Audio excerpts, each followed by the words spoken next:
Mwimbaji wa muziki kutoka nchini Nigeria Tiwa Savage ameibua gumzo mitandaoni baada ya kufichua kwamba hana tatizo ikiwa atakuwa mke wa pili, mradi tu masharti fulani yatatimizwa.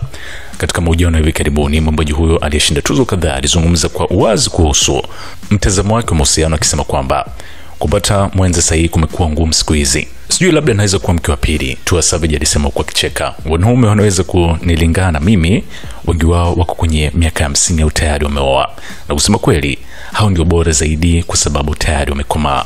Unajua, kinachobaki ni mimi tu kuelewana na mke wa kwanza. Tiwa Savage aliongeza kuwa hatakuwa mke mwenye kelele na migogoro, kwani anaheshimu mipaka na hapendi drama katika mahusiano. Mke wa kwanza atanipenda kwa sababu sitamsumbua. Nitakuwa kwenye ziara nyingi za kimuziki muda mwingi. Mimi ni mtu wa heshima. Najua yeye ndiye mke wa kwanza, Tiwa Savage alisema.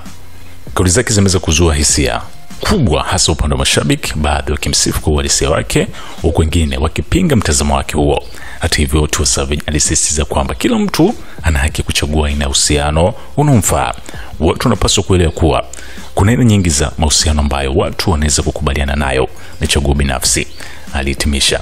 Sasa msanii huyu mwenye umri miaka 45 kwa sasa, ambaye amefanikiwa kupata mtoto mmoja, ni miezi hivi karibuni tu kwenye moja interview nchini Marekani aliweka wazi kwa sasa hawezi kutia huruma upande wa mahusiano, hasa kwa kuwa kwenye penzi na mtu ambaye hana uwezo, na kwamba anafikiria kuna watu ambao wako vizuri upande wa kifedha, yani watu ambao wanaweza kumspoil, kumpa zawadi kubwa, kumweka kwenye hadhi ya juu, kumsafirisha, kumtoa out ama kumpeleka sehemu kama Ibiza na sehemu zingine za kifahari nje ya Afrika kula bata, na kwamba hicho ni kitu ambacho kwenye mahusiano mwanzo alikuwa akizingatia, lakini kwa sasa naona kabisa ndio wakati sahihi kufanya maamuzi kama hayo, huku akijutia mfumo wa maisha yake, hasa upande wa mahusiano ambayo alipitia nyuma.